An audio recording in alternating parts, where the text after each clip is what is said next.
எல்லாருக்கும் வணக்கம். கதைப்போமா with RJ. நம்மளோட சேனலில் வீரயுக நாயகன் வேல்பாரி சரித்திரத்தை நம்ம 20 நிமிஷமாக மொத்த புக்கையும் நம்ம கேட்டுட்டு இருக்கோம். நாங்கள் அடுத்த 20 நிமிஷத்தை இன்னைக்கு கேட்கலாம். பாரி 102. பொழுது இருளத் தொடங்கியது. மேட்டுக்கரையிலிருந்து ஒரு பல்லக்கு புறப்பட்டது. வழிகாட்டியாக முன்னே சென்றான் காராளி. அவன் மனம் அளவு கடந்த பதற்றத்தில் இருந்தது. இன்றோ நாளையோ பொற்சுவையை அழைத்து கொண்டு வருவதாக கபிலரிடம் சொல்லி வந்தான். வேந்தர்களின் யானைப்படை வீரர்கள் காடுகளுக்குள் இருந்து முற்றிலும் அகன்று விடவில்லை. அங்கொருவர் இங்கொருவராக தட்டுப்பாடுகின்றனர். பரம்பு படையினர் கண்ணில் பட்டால் கொன்று விடுவார்களோ என்ற அச்சத்தில் பதுங்கி திரிகிறார்கள். இன்று ஒரு பொழுது கடந்து விட்டால் பதுங்கி இருக்கும் ஒரு சிலரும் வெளியேறி விடுவார்கள். எனவே நாளை இரவு இரளிமேட்டுக்கு போகலாம் என்று எவ்வளவோ சொல்லியும் பொற்சுவை கேட்கவில்லை. இன்றே போக வேண்டும் என்று சொல்லிவிட்டார். எனவே மிகுந்த பதற்றத்தோடு முன்னே சென்று கொண்டிருந்தான் காராளி. அவன் இருக்கும் இடத்திலிருந்து இரளிமேட்டுக்கு செல்ல குறுக்காக நடந்தால் 2 பொழுதுகளில் போய்விடலாம். ஆனால் புதர்கள் நிறைந்த அந்த பாதையில் பல்லக்கை தூக்கி செல்வது கடினம். எனவே சுற்றி செல்லும் ஒற்றையடி பாதை ஒன்றின் வழியே அழைத்து சென்றான். இரவு வேலை என்பதால் அவனது பதற்றம் அதிகமாக இருந்தது. அவன் இந்த மலைப்பகுதியை நன்கு அறிந்தவன். விலங்குகளால் எந்தவிதமான பாதிப்பும் ஏற்பட வாய்ப்பில்லை. ஆனால் இளவரசியாரின் பயணத்தை வேந்தர் படையினரோ வெங்கல் நாட்டினரோ பார்த்துவிடக்கூடாது. அப்படி நேர்ந்தால் அஃது இளவரசியின் உயிருக்கே ஆபத்தாகிவிடும். எனவே மிகுந்த எச்சரிக்கையோடு அழைத்து சென்றான். பல்லக்குள் பொற்சுவையும் சுகமதியும் எதிரெதிரே உட்கார்ந்திருந்தனர். அது பெருமெத்தையும் விரிசிறகும் கொண்ட பெரும் பல்லக்கன்று. ஒரு நாற்கயிறும் இளம் பஞ்சு தூவியும் கொண்ட கூறும் பல்லக்கு. ஒருவர் மட்டுமே பயணிப்பதற்கானது. ஆனால் அதில் 2 பயணித்தனர். நான் இறங்கி நடந்து வருகிறேன் என்று சுகமதி எவ்வளவோ சொல்லி பார்த்தால் பொற்சுவை கேட்கவில்லை. நீ பல்லக்கில்தான் வர வேண்டும் என்று உள்ளே அமர வைத்து கொண்டாள். அன்னகர்கள் பல்லக்கை தூக்கி நடந்தனர். இந்த சிறிய இடத்தில் நீங்கள் தனியே அமர்ந்து வருவதுதான் வசதியாக இருக்கும். இப்போது பாருங்கள், கால் நீட்டக்கூட முடியாமல் குறுக்கி உட்கார்ந்திருக்கிறீர்கள். எனது மனதுக்கு வேதனையாக இருக்கிறது. நான் இறங்கி நடந்து வருகிறேன் இளவரசி என்று சொல்லி பல்லக்கை விட்டு இறங்க மீண்டும் அனுமதி கேட்டாள். எனது வாழ்வின் மிக முக்கியமான இந்த நேரத்தில் நீ எனக்கு மிக அருகில் இருக்க வேண்டும் சுகமதி. எல்லா நேரங்களிலும் நான் உங்களுக்கு அருகில் தானே இருக்கிறேன் இளவரசி. இளம் சிரிப்போடு பொற்சுவை சொன்னால், நீ என்னை விட்டு அகலாத நிழல். ஒளியின் போது நிழல் வெளியில் இருக்கும். இருளின் போது நிழல் உள்ளுக்குள் வந்து உட்கார்ந்து கொள்ளும். அதனால் தான் இந்த இருளில் என் அருகில் உன்னை உட்கார வைத்து கொண்டேன். பொற்சுவையின் சொற்கள் அன்பால் மயக்கின. ஆனால் அன்பை பெற தகுதியானவர்கள்தான் அதை உள்வாங்க வேண்டும். சுகமதியோ தனக்கு அந்த தகுதி இல்லை என்று எப்போதும் நம்புகிறவள். தான் பொற்சுவையின் பணிப்பெண். நீரோ பாலோ தேனோ தன் மீது எது கொட்டினாலும் உள்ளிறங்க அனுமதிக்காத கல் போலத்தான் பணிப்பெண்ணின் மனம் இருக்க வேண்டும் என்று சிறு வயது முதல் சொல்லி வளர்க்கப்பட்டவள். எனவே சுகமதியை அந்த வார்த்தைகள் ஒன்றும் செய்துவிடவில்லை. ஆனாலும் பொற்சுவையின் வார்த்தைகளை வேறு திசைக்கு மாற்ற விரும்பினாள் சுகமதி. பல்லக்கில் சிறு கண்ணாடி குடுவையில் விளக்கொளி சிந்திக் கொண்டிருந்தது. பொற்சுவையின் முகத்தை உற்று பார்த்தபடி சொன்னால், நீண்ட காலத்துக்கு பிறகு உங்களின் முகம் பூத்து மிளகிறது இளவரசி. அப்படியா என்று மகிழ்வு பொங்க கேட்டவள், பல ஆண்டுகளுக்கு பிறகு ஆசானையும் பார்த்தறியாத பாரியையும் காணப்போகிறேன் அல்லவா? எனது முகம் மலராமல் என்ன செய்யும்? நான் காற்றில் மிதந்து கொண்டிருக்கிறேன் சுகமதி. எனக்குள் கவிதைகள் ஊற்றெடுக்கின்றன. சக்கரவாக பறவை வந்திறங்கும் நாளன்று நாம் எப்படி மகிழ்ந்திருப்போமோ அதைவிட பல மடங்கு மகிழ்வில் மனம் கூத்தாடுகிறது. எனது மனமும் மகிழ்வில் தான் இருக்கிறது இளவரசி. அதே நேரம் உள்ளுக்குள் இருக்கும் அச்சம் நேரம் கூட கூட பெருகுகிறது. ஏன்? இந்த பயணத்தின் ரகசியம் வெளியில் தெரிந்துவிட்டால் இந்த பயணத்தின் நோக்கம் நிறைவேறுகிறதா என்பதுதான் முக்கியம். மற்றதெல்லாம் பொருட்டல்ல. நீங்கள் ஒரு முடிவு எடுத்துவிட்டால் அந்த முடிவை மட்டும்தான் பொருட்படுத்துவீர்கள். ஆனால் நீங்கள் எடுக்கும் எந்த முடிவையும் விட நீங்கள் தான் எனக்கு முக்கியம். சிரித்தாள் பொற்சுவை. போர்க்களம் விட்டு அகன்று நாகக்கரட்டுக்கு வந்த பிறகு கூடாரங்களில் ஆயுதங்களை வைத்துவிட்டு வீரர்கள் உணவருந்தினர். இன்றைய போர் சிறு பாதிப்பு கூட யாருக்கும் ஏற்படாத வகையில் முடிவுக்கு வந்தது. உணவறிந்து முடித்தவுடன் இரவாதனின் தலைமையிலான விற்படையின் பெரும் பிரிவு தென் திசை நோக்கி புறப்பட்டது. இருளினூடே புறவிகள் வேகம் கொண்டன. சற்றே நீண்ட பயணம் அது. குலவன் திட்டின் பின்புறத்தை அடைய குதிரைகள் விரைந்தன. வீரர்கள் வருவதற்கு முன்பே அங்கு எண்ணற்ற தீப்பந்தங்கள் ஏற்றப்பட்டு எல்லா விதமான ஏற்பாடுகளும் செய்யப்பட்டிருந்தன. நேற்றிரவே இந்த திட்டம் பேசப்பட்டு விட்டதால் அதற்கான ஏற்பாட்டை முன்கூடியே தொடங்கிவிட்டான் இரவாதன். இந்த பணிக்காக பகல் முழுவதும் இந்த இடத்தில் பலர் வேலை பார்த்துள்ளனர். வீரர்கள் வந்தடையும் போது அவர்களின் பயிற்சிக்கான ஆயத்தம் முழுமை பெற்றிருந்தது. இந்த தாக்குதலுக்கு இரவாதனுடன் பிடரிமானும் கருணியும் தலைமை ஏற்கவிருந்தனர். மூஞ்சலுக்குள் 3 விதமான தாக்குதலை நடத்த வேண்டியுள்ளது. கவச உடை பூண்ட அகப்படை வீரர்களை தாக்கி அழிப்பது ஒன்று. பொய்க்கூடாரங்களில் குவிந்துள்ள வீரர்கள் சாரியாக வெளிவந்து தாக்குதலை தொடுப்பர். அவர்களை தாக்கி அழிப்பது 2. நீலன் இருக்கும் கூடாரம் நோக்கி முன்னேறி போய் அவனை மீட்பது 3. இந்த 3ம் தனித்தனியான தன்மைகளோடு செய்யப்பட வேண்டிய தாக்குதல்கள். குறிப்பாக மூஞ்சலுக்குள் நுழைந்த பிறகு வில்லால் தாக்குவதற்கு தேவையான இடைவெளிகள் போதுமான அளவுக்கு இருக்காது. பெரும்பாலும் வாழ்வீச்சுக்கும் ஈட்டி உள்ளிட்ட ஆயுதங்களான தாக்குதலுக்கும் தான் அதிக தேவை இருக்கும். பரம்பு படையின் முதல் பெரும் ஆற்றல் வில்லில் தான் இருக்கிறது. அதை அதிகம் பயன்படுத்த முடியாத நிலையில் மாற்று திட்டத்தையும் அதற்கு பொருத்தமான ஆயுதங்களையும் முடிவு செய்ய வேண்டியிருந்தது. மூஞ்சலுக்குள் நுழையவிருக்கும் அனைத்து வீரர்களுக்கும் நடத்தப்போகும் தாக்குதலை பற்றிய முழுமையான புரிதல் தேவை. இரவாதன் முன் சொல்லியபடி மூஞ்சலின் முழு வரைபடம் ஆயத்த நிலையில் இருந்தது. அதை வைத்து தாக்குதல் திட்டத்தை தனது படைக்கு விளக்கத் தொடங்கினான். இரவு முழுமைக்கும் நீளும் பயிற்சி தொடங்கியது. வெங்கல் நாட்டின் கடைசி குன்றை கடந்து பல்லக்கு பயணித்துக் கொண்டிருந்தது. மலை மீது பல்லக்கை தூக்கி செல்லும் போது உள்ளுக்குள் அசைவும் சரிவுமாக இருந்தது. சிறு பல்லக்கில் இருவர் எதிரெதிரே உட்கார்ந்திருந்ததால் சரிவில் இறங்கும் போது மேட்டில் ஏறும் போதும் பிடித்துக்கொள்ள வசதியாக இருந்தது. தனது கையோ காலோ பொற்சுவையின் மீது படும்போதெல்லாம் மன்னிப்பு கேட்டபடியே இருந்தால் சுகமதி. அன்னகர்கள் பெரும் சரிவு ஒன்றில் பல்லக்கை இறக்கி கொண்டிருந்தனர். முன்புறம் கால் மடக்கி உட்கார்ந்திருந்த சுகமதியின் கால்களை இருக்க பிடித்தபடி சரிந்து விடாமல் தன்னை நிலைநிறுத்தி கொண்டாள் பொற்சுவை. சுகமதியோ தனது கால் பகுதியை இளவரசி பிடித்தபோது துடித்து போனாள். எவ்வளவு முயன்றும் விளக்க முடியவில்லை. ஆனால் பொற்சுவையோ சரிந்து கொண்டிருப்பதால் மட்டும் பிடிக்கவில்லை. அவளுக்கு அது பிடித்திருந்தது. உனது கை எனது உடலில் பட்டால் அத்தனை முறை மன்னிப்பு கோருகிறாயே, எனது கை உனது காலில் பட்டால் என்ன செய்வாய் என்பது போலத்தான் இருந்தது அவளது செய்கை. பல்லக்கு சரிவு நிலையிலிருந்து சற்றே சமநிலை அடைந்தது. பொற்சுவை பல்லக்கில் இருந்த சிறு மணியில் ஓசை எழுப்பினாள். அன்னகர்கள் நடப்பதை நிறுத்தி தாங்குகோள்களால் பல்லக்குக்கு முட்டு கொடுத்தனர். முன்னால் சென்று கொண்டிருந்த காராளி வேகமாக பல்லக்கின் அருகில் வந்து நின்றான். திரையை சிறிதே விலக்கி வெங்கல் நாட்டின் 6 ஊர்களின் எல்லையை கடந்து விட்டோமா என கேட்டாள். இன்னும் சிறு பொழுதில் கடந்து விடுவோம் இளவரசி, பள்ளத்தாக்குக்கு அருகில் வந்து விட்டோம் என்றான். விரைவுபடுத்து என்று சொல்லியபடி திரையை மூடிக்கொண்டால் அன்னகர்கள் மீண்டும் நடக்கத் தொடங்கினர். ஏன் இளவரசி இவ்வளவு முக்கியமாக கேட்கிறீர்கள் என்று வினவினாள் சுகமதி. அன்னகர்கள் முழு வேகமாக நடக்கத் தொடங்கும் வரை அமைதி காத்தவள் பிறகு சொன்னால், இந்த போரின் ஒரு பகுதிதான் தட்டியங்காட்டில் நடக்கிறது. இன்னொரு பகுதி இந்த 6 ஊர்களில்தான் நடந்து கொண்டிருக்கிறது. புரியாமல் விழித்தாள் சுகமதி. இந்த 6 ஊர்க்காரர்கள்தான் போரிலே ஈடுபட மாட்டோம் என்று சொல்லிவிட்டார்களே, பிறகு எப்படி? அதனால்தான் எல்லா வகையான உளவு தொழிலுக்கும் இந்த ஊர்கள் களமாக அமைந்துவிட்டன. மூவேந்தர்களும் தனித்தனியாக இந்த ஊரார்களை கொண்டு பரம்பை உளவு பார்க்கின்றனர். சற்றே அதிர்ச்சியோடு சுகமதி கேட்டாள். அப்படி என்றால் நாம் செல்லும் செய்தி கூட உளவு பார்க்கப்பட்டிருக்குமா? சுகமதியின் கண்களை உற்று பார்த்தபடி பொற்சுவை சொன்னால், பேரரசர்கள் என்ன செய்கிறார்கள் என்பதை நாம் அறிந்திருக்கும் போது நாம் என்ன செய்கிறோம் என்பதையும் அவர்கள் அறிந்திருக்க வாய்ப்புண்டு அல்லவா? திடுக்கிட்டாள். பேரரசர்கள் என்ன செய்ய போகிறார்கள் என்பதை நீங்கள் அறிந்துள்ளீர்களா இளவரசி? ஆம், அந்த செய்தியை அறிந்ததால் தான் இன்றே செல்ல வேண்டும் என முடிவு செய்தேன். போரை நிறுத்துவதற்கான பேச்சுக்குத்தானே பாரியை பார்க்க போவதாக கூறினீர்கள். அது கடந்த வார சூழல். இனி இந்த போரை யாராலும் நிறுத்த முடியாது. அந்நிலை கடந்து விட்டது. அப்படியென்றால் யாருடைய வெற்றிக்காவது உதவப் போகிறீர்களா? வெற்றி தோல்வியை போர்க்களம் தான் தீர்மானிக்கும். அதில் நாம் ஏன் உதவ வேண்டும்? பிறகு இந்த பயணத்தின் நோக்கம்தான் என்ன? பாரியை சதியால் வீழ்த்த திட்டமிட்டுள்ளனர். இன்றிரவு அந்த சதி நிகழப்போகிறது. அதை தடுக்கவே நான் போகிறேன். மிரண்டது சுகமதியின் முகம். நீங்கள் சொல்வது உண்மையா இளவரசி? நம் பேரரசரா இந்த செயலை செய்ய போகிறார்?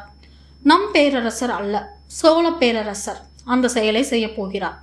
சற்றே நிம்மதியானால் சுகமதி. தமது பேரரசுக்கு எதிரான செயலில் தாம் ஈடுபடவில்லை என்பது அவளின் பெருமூச்சுக்கு காரணமாக இருக்கலாம். ஆனால் அந்த பொற்சுவை ஆனால் அதை பொற்சுவை கவனிக்காதது போல் இருந்து கொண்டாள். கொலை சதியை நிறுத்தப் போகும்போது கூட உங்களின் முகம் பதற்றம் ஏதுமின்றி இருக்கிறதே. செய்யப்போகும் செயலின் முக்கியத்துவம், சிறு ஐயம் கூட எனது நடவடிக்கையின் மீது ஏற்பட்டுவிடக் கூடாது என்பதில் உள்ள தெளிவு, உண்மையில் எனது வாழ்நாளில் இவ்வளவு பதற்றத்தை நான் இதற்கு முன்னர் அடைந்ததில்லை. ஆனால் அதை வெளிக்காட்டிவிடக் கூடாது என்பதில் முழு கவனத்தோடு இருக்கிறேன். எனது முகம் முழுமையாக பூத்திருக்கிறது என்பதை நீயே நம்பிய பிறகு வேறு யாராயும் கொள்ள முடியும்? இந்த பயணத்தின் தன்மை இப்போதுதான் சுகமதிக்கு முழுமையாக புரிய தொடங்கியது. நான் மறுபடியும் கேட்கிறேன், இதனால் உங்களுக்கு ஆபத்து ஏதும் வந்துவிடாதே. அது நம் பேரரசர் எவ்வளவு ஒற்றறிகிறார் என்பதை பொறுத்தது.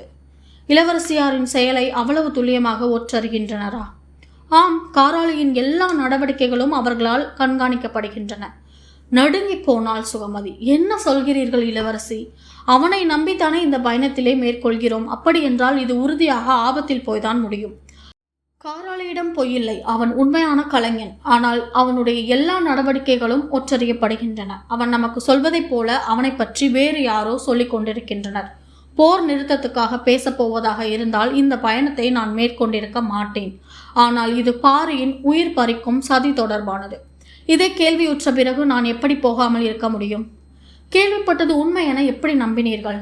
எல்லாவற்றையும் உண்மை இல்லை என நம்பு. அப்போதுதான் உண்மை எதுவோ அது மட்டும் தனித்து துலங்கும்.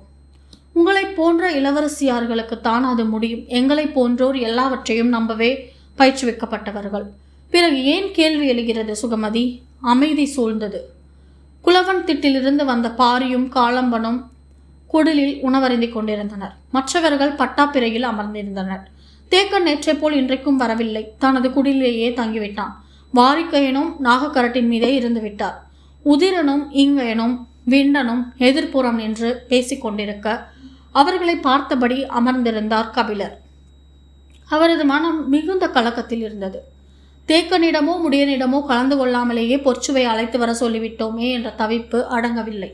அந்நேரம் பாரியை பார்த்துவிட்டு முடியன் பட்டாப்பிரை நோக்கி வந்து கொண்டிருந்தான். அவன் இங்கு வருவதற்குள் நேர் எதிர் சென்று பேசிவிடலாமா என அவனை நோக்கி நடந்தார். தீப்பந்த வெளிச்சம் சிறிது தொலைவுக்குத்தான் இருந்தது. ஆனாலும் வேகமாக நடந்து முன் சென்றார். மேலே இருந்து இறங்கிக் கொண்டிருந்த முடியனை பார்த்ததும் தேக்கனின் உடல் நலம் பற்றி கேட்டறிந்தார். சொற்களின் வழியே தனது கவலை வெளிப்பட்டு விடாதவாறு சொல்ல முனைந்தான் முடியன். அதே முயற்சியோடுதான் தொடர்ந்து வந்த கபிலரின் சொற்களும் இருந்தன. நேற்று தன்னை தேடி வந்த காராளி சொல்லிய செய்தியை பகிர்ந்து கொண்டார். தேக்கனையோ உன்னையோ கலந்து கொண்டுதான் அவனுக்கு மறுசொல் சொல்ல வேண்டும் என்று நெடுநேரம் காத்திருந்தேன். ஆனால் இருவரும் வந்து சேரவில்லை. வேறு வழி இல்லாமல் அழைத்து வர சொல்லிவிட்டேன் என்றார். அதிர்ச்சிக்குள்ளானான் முடியன். ஏன் அப்படி சொன்னீர்கள்? போர்ச்சூழல் எவ்வளவு மோசமாகிக் கொண்டிருக்கிறது என்பதை பார்த்து கொண்டுதானே இருக்கிறீர்கள். இந்நிலையில் அவர்கள் இங்கு வருவது எந்த வகையிலும் பொருத்தமல்ல என்று கூறினான். எனக்கும் புரிந்தது. அதனால்தான் அதை தவிர்க்க முயன்றேன். ஆனால் முடியவில்லை. நீங்கள் இருவரும் வந்து சேராததால் என்னால் வேறு முடிவெடுக்க முடியவில்லை என்றான். இவர்கள் பேசிக் கொண்டிருக்கையில் வீரன் ஒருவன் முடியனை கண்டு பேச பட்டாப்பிரையிலிருந்து மேலேறி வந்தான். காராளி என்பவன் நாகக்கரட்டின் வடமுனை பள்ளத்தாக்குக்கு வந்துள்ளான். அவனோடு பல்லக்கு ஒன்றும் வந்துள்ளது. கபிலரிடம் கேட்டுவிட்டு தான் வருவதாக சொல்கிறான். உள்ளே அனுமதிக்கலாமா என்று கேட்டான். முடியன் கபிலரை பார்த்தான். நாளைதான் வருவான் என நினைத்தேன் என்று மெல்லிய குரலில் சொன்னார் கபிலர். வருவதன் நோக்கம் என்னவாக இருக்கும் என முடியனால் புரிந்து கொள்ள முடியவில்லை. இவ்வளவு தொலைவு வந்த பிறகு திருப்பி அனுப்புதல் முறையல்ல என்று மட்டும் தோன்றியது. சரி, காராளியை அங்கேயே நிறுத்திவிடுங்கள், பல்லக்கை மட்டும் அனுப்பி வையுங்கள், வழிகாட்ட நம் வீரர்கள் வரட்டும் என்றான். பள்ளத்தாக்கின் நுழைவு பகுதியில் காராளி நிறுத்தப்பட்டான். பரம்பு வீரர்கள் இருவர் வழிகாட்ட அன்னகர்கள் பல்லக்கை தூக்கி கொண்டு பின்தொடர்ந்தனர். பல்லக்குள் உரையாடல் இறுக்கம் கொள்ள தொடங்கியது. சுகமதி அச்சமும் பதற்றமும் சுகமதிக்கு அதிகமாகின. அடுத்து என்ன நடக்கும் என்பதை அவளால் எண்ணி பார்க்கவே முடியவில்லை. முகத்தில் வியர்வை துளிர்த்தது. சிறு பல்லக்கு என்பதால் காற்றோட்டமாக இல்லை என்று பொற்சுவையிடம் சமாதானம் சொல்லிக் கொண்டாள். ஆனால் பொற்சுவைக்கு வியர்க்கவில்லை. அவள் தெளிவு கொண்டிருந்ததால் தான் செய்யப்போகும் வேலை எத்தகையது என்பதை பற்றி பலமுறை மனதுக்குள் சிந்தித்து பார்த்து கொண்டாள். வாழ்வு முன்னிலும் பொருள் பொதிந்த இடத்துக்கு தன்னை இட்டு செல்வதாக உணர்ந்தாள். சுகமதியால் அதை புரிந்து கொள்ள முடியவில்லை. இவ்வளவு பெரிய செயலுக்கு போகும்போது கூட இளவரசியால் எப்படி இயல்பு மாறாமல் இருக்க முடிகிறது? என்னதான் சிந்தனையை ஒருமுகப்படுத்தினாலும் மனதின் ஆழத்தில் இருக்கும் உணர்வு நீருக்குள் இருக்கும் காற்று குமிழியைப் போல முகத்தில் வெளிப்பட்டுத்தானே ஆக வேண்டும். ஆனால் பொற்சுவையின் முகத்தில் எதையும் கண்டறியவே முடியவில்லையே என சிந்தித்த வண்ணமே இருந்தாள். இரளிமேட்டுக்கும் நாகக்கரட்டுக்கும் இடைப்பட்ட பள்ளத்தாக்கில் சமதள பயணம் என்பதால் இடுக்கி நெருக்கி உட்காரும் நிலை இல்லை. ஆனாலும் சுகமதியால் இயல்பாய் இருக்க முடியவில்லை. என்ன செய்வது என தெரியாமல் பொற்சுவையின் முகத்தை பார்ப்பதும், பிறகு பார்வையை தவிர்த்து குனிந்து கால் விரல்களை பார்ப்பதும், சிறு விளக்கின் அசைவை பார்ப்பதுமாக வந்தாள். சிறிது நேரத்துக்கு பிறகு எதையோ சொல்ல தலை நிமிர்ந்து பொற்சுவையை பார்த்தாள். அவளது முகத்தில் மாற்றங்கள் தெரிந்தன. தனது எண்ணத்தில் இருக்கும் குழப்பம்தான் அப்படி தோன்றுகிறது என நினைத்து குனிந்து கொண்டாள். சிறிய இடைவேளைக்கு பிறகு மீண்டும் பொற்சுவையின் முகத்தை பார்த்தாள். அவளது முகத்தில் வியர்வை துளிகள் இருந்தன. சுகமதி அதிர்ச்சிக்குள்ளானாள். திடீரென இளவரசிக்கு என்ன ஆயிற்று என புரியவில்லை. காற்றோட்டம் குறைவாக இருப்பதால் வியர்க்கிறதோ என நினைத்து பல்லக்கின் திரையை விளக்கட்டுமா இளவரசி என கேட்டாள். வேண்டாம் என்று மறுத்தாள் பொற்சுவை. இவ்வளவு நேரம் பேசி வந்த குரலின் இனிமை இப்போது இல்லை. அவளது எண்ணம் குழப்பத்துக்குள் மூழ்குவது தெரிந்தது. சுகமதி அவளது முகத்தையே உற்று பார்த்தாள். பொற்சுவையின் கண்கள் இங்கும் அங்குமாக அலைமோதின. சுகமதி தன்னை கண்டு அறிகிறாள் என்று கூட அவளால் கணிக்க முடியவில்லை. மனம் தத்தளித்தபடி இருந்தது. என்ன செய்வதென அறியாத பதற்றம் சூழ்ந்தது. சட்டென சொன்னால், உனது காதில் இருக்கும் அணிகலனை கலற்று. சுகமதிக்கு புரியவில்லை. எனது காதணியை ஏன் கலற்ற சொல்கிறாள் என்று மனம் குழம்பியபடி இருக்க கைகள் காதணியின் திருகாணியை திருகிக் கொண்டிருந்தன. அவளின் கைகள் செய்து கொண்டிருந்த அதே வேளையை பொற்சுவையின் விரல்களும் செய்து கொண்டிருந்தன. அவள் தனது காதணியின் திருகாணியை கலர்ச்சி கொண்டிருந்தாள். ஏன் இதை செய்கிறாள் என்று சுகமதிக்கு முற்றிலும் விளங்கவில்லை. சுகமதி அணிந்திருந்தது சிறிய வடிவிலான பூங்குலை காதணி. அதை அவள் கலற்றும் போதே பொற்சுவை தான் அறிந்த பெரிய வடிவிலான மகர குலை காதணியை கலற்றி சுகமதியின் கைகளில் கொடுத்தாள். அதை வாங்கியபடி புரியாமல் விழித்த சுகமதியை பார்த்து, நீ இந்த காதணியை இட்டுக்கொள் என்றாள். இளவரசி அணிந்திருக்கும் மகர குலை காதணியை நான் மாட்டுவதா? சொல்லும் போதே அச்சத்தில் நடுங்கினாள். ஆனால் பொற்சுவையோ, நான் வேறு காரணத்துக்காக சொல்கிறேன், அணிந்து கொள் என்றாள். சுகமதி மீண்டும் மறுக்கவே சற்றே கோபத்தை வெளிக்காட்டினாள். அதன் பிறகு சுகமதியால் மறுக்க முடியவில்லை. பாண்டிய நாட்டு இளவரசியின் விலை மதிப்பற்ற மகர குலை காதணியை தனது காதில் மாட்டிக்கொண்டாள். பொற்சுவை சுகமதியின் காதுகளையே உற்று பார்த்தாள். மகர குலை காதணி ஆடியபடியே வந்தது. காதணியையே பார்த்து கொண்டிருந்த பொற்சுவை பல்லக்கில் சுடர்விட்டு கொண்டிருந்த சிறு விளக்கை எடுத்து அதை சுகமதியின் கைகளில் கொடுத்தாள். அவள் என்ன செய்கிறார் என சுகமதிக்கு புரியவில்லை. ஆனாலும் அவள் சொன்னபடி விளக்கை இறக்கி பிடித்து கொண்டாள். பொற்சுவையோ பல்லக்கின் திரையை மிக சிறிய அளவு மட்டும் விலக்கி வெளிப்புறமாக பார்த்தாள். இவ்வளவு சிறிய விளக்கு ஒளியில் எதை பார்த்துவிட முடியும் என புரியாமல் தவித்தாள் சுகமதி. சிறிது நேரத்துக்கு பிறகு விளக்கை மீண்டும் மேலே மாட்ட சொன்னாள். சுகமதி விளக்கை மாட்டினாள். தங்களின் நடவடிக்கை எதுவும் புரியும்படி இல்லை இளவரசி. சிறிது நேரம் பொறு, சொல்கிறேன். பொற்சுவையின் மனம் சற்றே அமைதி கொண்டது. அடுத்து என்ன செய்ய வேண்டும் என விரைவாக முடிவெடுக்க தொடங்கினாள். இதை சுகமதிக்கு தெரியப்படுத்துவது அவசியம் என தோன்றியது. இதுவரை பேசியதை விட மெல்லிய குரலில் சொன்னால், நான் சொல்வதை கேட்டு அச்சப்படாதே. நமது பல்லக்கை தூக்கி வருகிறவர்கள் அன்னகர்கள் அல்லர். ஒரு கணம் நடுங்கி மீண்டாள் சுகமதி. என்ன சொல்கிறீர்கள் இளவரசி? ஆம், நினைவு தெரிந்த நாள் முதல் பல்லக்கில் பயணிப்பவள் நான். பல்லக்கு பயணத்தின் அத்தனை விதத்தையும் என்னால் எளிதில் கண்டறிய முடியும். கண்ணிமைக்காமல் பார்த்தாள் சுகமதி. அன்னகர்கள் பல்லக்கை தூக்குவதற்கும் மற்றவர்கள் பல்லக்கை தூக்குவதற்கும் எவ்வளவு வேறுபாடுகள் உண்டு. அன்னகர்கள் பல்லக்கை தூக்கி செல்வது நீரில் மிதக்கும் பூவை போன்றது. அதுவே மற்றவர்கள் தூக்கி செல்வது கூடையில் தூக்கி செல்லும் பூவை போன்றது. வீசும் காற்றுக்கும் தூக்கி செல்பவரின் தோல் குலுங்களுக்கும் பூ ஆடிக்கொண்டேதான் இருக்கும். இவர்கள் அன்னகர்கள் இல்லையா இளவரசி? ஆம், எனக்கு முதலிலேயே சிறிது ஐயம் வந்தது. ஆனால் மேடு பள்ளத்தில் பல்லக்கை தூக்கி வந்ததாலும் சிறு பல்லக்கில் இருவர் மிக நெருக்கமாக உட்கார்ந்திருந்ததாலும் கண்டறியாமல் விட்டுவிட்டேன். இப்போது சமதளத்தில் செல்லும் போது எனது மகர குலை காதணிகள் காது மடல்களில் இருந்து அசைந்து அசைந்து கழுத்தை போய் தட்டி கொண்டே இருந்தன. இவ்வளவு கனமான காதணிகள் இப்படி அசையும்படி அன்னகர்கள் ஒருபோதும் பல்லக்கை தூக்கி செல்ல மாட்டார்கள். அதனால் தான் உனது காதில் மாட்டி அவை அசையும் விதத்தை பார்த்தேன். திரையை விலக்கி கீழே பார்த்தது என்று கேட்டு முடிக்கும் முன் பொற்சுவை சொன்னால், ஐயத்தை உறுதிப்படுத்திக் கொள்ள வேண்டும் அல்லவா? அதனால் விளக்கின் ஒளியில் தூக்கி செல்பவர்களின் கால்களை பார்த்தேன். சுகமதியின் கண்கள் நடுங்கியபடியே அவளது முகத்தை பார்த்தன. பொற்சுவை சொன்னால் அன்னகர்களின் கால்களில் முடி இருக்காது. ஆனால் இந்த கால்களை நீ பார்க்கிறாயா என்றாள். பதறினாள் சுகமதி. அப்படி என்றால் நம்மை தூக்கி செல்வது யார் இளவரசி? சற்று அமைதிக்கு பிறகு சொன்னால், நம் அன்னகர்களை நமக்கு தெரியாமலேயே மாற்ற வேறு யாரால் முடியும்? நம் பேரரசர் தான் இதை செய்திருப்பார். ஏன், பாறையை கொள்ள நம் மூலம் செய்யப்பட்டிருக்கும் ஏற்பாடாக இஃது இருக்கலாம். சொல்லும் போதே பொற்சுவைக்கு வியர்த்து அடங்கியது. கொலையை தடுக்க வருவதாக நினைத்து கொலையாளிகளை அழைத்து வந்துள்ளேன். சுகமதி மயக்கம் வருவது போல் இருந்தது சுகமதிக்கு. பொற்சுவையின் கண்களை கூட அவளால் பார்க்க முடியவில்லை. நீர் பெருகியது. பல்லக்கு சட்டென நின்றது. பரம்பு வீரர்கள் பல்லக்கை இங்கு இறக்குங்கள் என்று சொல்வது கேட்டது. பதறிய சுகமதி பொற்சுவையின் கைகளை இறுக பற்றினாள். நான் உங்களை இறங்க விடமாட்டேன் சொல்லிக் கொண்டிருக்கும் போதே கண்ணீர் பொங்கியது. அவளின் பிடியிலிருந்து கைகளை விலக்கி அவளின் தலையை தொட்டபடி பொற்சுவை சொன்னால், பதற்றப்படாதே. நாம் எண்ணிய இடத்துக்குத்தான் வந்துள்ளோம். இனி பின்வாங்க முடியாது. நமது அறிவு நமக்கு கை கொடுக்கும். நம்பிக்கையுடன் எதிர்கொள்வோம்.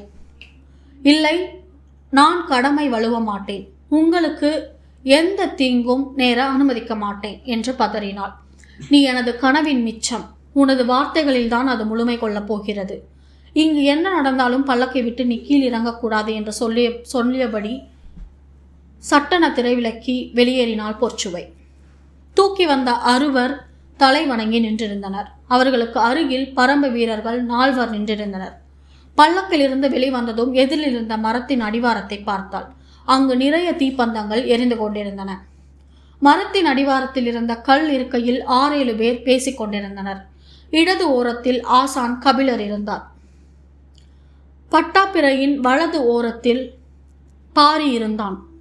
இடையில் முடியன், ஈங்கையன், உதிரன், பிண்டன், காலம்பன் ஆகியோர் இருந்தனர். ஆனால் பொற்சுவை யாரையும் பார்க்கவில்லை. நேராக கபிலரை நோக்கி நடக்கத் தொடங்கினாள். மனதுக்குள் எண்ணங்கள் புரண்டெழுந்து கொண்டிருந்தன. சோழனின் சதித்திட்டத்தை எப்படி சொல்வது?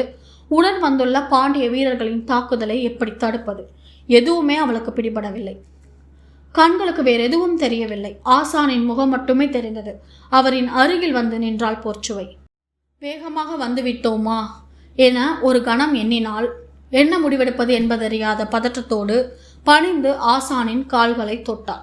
கண் கலங்கிய கபிலர் அவளுக்கு வாழ்த்து சொல்லி எழுந்திருக்க சொன்னார். ஆனால் பொற்சுவையால் எழுந்திருக்க முடியவில்லை. அடுத்து என்ன செய்வது என்பது அவளுக்கு பிடிபடவில்லை. குனிந்து வணங்கியபடி இருந்தவளின் மனம் கொந்தளித்தபடி இருந்தது. தன் வழியாக பாரியை எப்படி அடையாளம் கண்டறிவார்கள்? தாக்குதலுக்கு என்ன உத்தியை வகுத்திருப்பார்கள் என சிந்தித்தபடியே எழுந்தாள். ஆசான் வாஞ்சையோடு அவளின் தலையை தொட்டு வாழ்த்து சொல்லியபடி இருக்க, அவர் முகத்தை பார்த்ததும் பொற்சுவை கேட்டால், ஈங்கையன் எங்கிருக்கிறார் ஆசானே? சற்றே அதிர்ச்சிக்குள்ளானார் கபிலர். பாரியை தானே கேட்பாள் என நினைத்தோம். ஏன் ஈங்கையனை கேட்கிறாள்? எதுவும் புரியவில்லை. இடது கையை நீட்டி 3ஆவதாக நிற்பவனை காட்டினார் கபிலர். பொற்சுவையின் கால்கள் அவனை நோக்கி திரும்பின. பல்லக்கின் மேற்பெடிமானங்கள் முழுவதும் உள்ளொடுங்கிய ஈட்டிகளால் ஆனவை. பொற்சுவை கபிலரை வணங்கிய பிறகு பாரியை வணங்கி பேசுவாள். அந்த கணத்தில் அவனை தாக்கி அழிக்க வேண்டும் என்னும் ஆணையோடுதான் நன்கு பயிற்சி பெற்ற வீரர்கள் குலசேகர பாண்டியன் அனுப்பியிருந்தார். பொற்சுவையின் கால்கள் ஈங்கையனை நோக்கி நகரத் தொடங்கிய போது பாண்டிய வீரர்கள் பல்லக்கோடு ஒட்டியுள்ள ஈட்டியை இறுக பற்றினார். பொற்சுவையின் மனம் தள்ளாடியது. பாரி எங்கு இருக்கிறான்? ஒரு கணமேனும் அவன் முகத்தை பார்க்க வேண்டும் என மனதுக்குள் தோன்றியது. ஒருவேளை அந்த முகத்தை பார்த்து விட்டால் தன்னை அறியாமலே கைகள் குவிந்து தாழ் பணிந்து விடுவோம். வேண்டாம் என மனதின் அடங்காத தவிப்போடு 3ஆம் நிலையில் இருந்த ஈங்கையனின் முன்னால் வந்து நின்றாள். உடன் நிற்கும் யாருக்கும் எதுவும் புரியவில்லை. ஈங்கையனை பார்த்தபடி கைகளை குவித்து கால் தொட்டு வணங்க மண்டியிட்டாள் பொற்சுவை. ஈங்கையன் பதற்றத்தோடு அவளை தடுக்க முற்படும் போது பாண்டிய வீரர்களின் ஈட்டிகள் மின்னல் என பாய்ந்தன. அருகில் நிற்பவன் என்னவென்று அறியும் முன்பு அடுத்தடுத்து இறங்கின ஈட்டிகள். மற்றவர்கள் ஈங்கையனை நோக்கி ஓடி வருவதற்குள் கபிலரின் முகம் நோக்கி பீச்சி அடித்தது ஈங்கையனின் குருதி. கன நேரத்தில் பட்டாப்பிரை போர்க்களமானது. எதிர்பாராத கணத்தில் தாக்குதலில் இறங்கிய பல்லக்கு தூக்கிகளை சுற்றி நின்றிருந்த பரம்பு வீரர்கள் கண்ணிமைக்கும் நேரத்தில் வெட்டி சரித்தனர். ஒருவன் கூட உயிர் தப்பவில்லை. அலறல் ஒளி மேலும் முன்பே எல்லாம் முடிந்தன. தாக்குதல் ஓசை கேட்டு பதற்றத்தோடு பல்லக்கை விட்டு வெளியில் வந்தாள் சுகமதி. மரத்தடியை பார்த்த கணத்தில் ஐயோ இளவரசி என்று உயிர் உருக கத்திக்கொண்டு ஓடினாள். இதோட பரம்பு மலையின் நாயகன், இயற்கையின் நண்பன் வேள்பாரியோட நம்ம பண்ணிகிட்ருக்கிற பயணத்தை, இன்னைக்கான பயணத்தை இதோடு நம்ம முடிச்சுக்கலாம். நாளைக்கு மேற்கொண்டு ஆரம்பிக்கலாம். இந்த பதிவு உங்களுக்கு பயனுள்ளதாக இருந்துச்சுன்னா கதைப்போமா வித் ஆர்ஜி சேனலை லைக் பண்ணுங்கள், ஷேர் பண்ணுங்கள், கமெண்ட் பண்ணுங்கள், கண்டிப்பாக சப்ஸ்கிரைப் பண்ணுங்கள். தேங்க்யூ.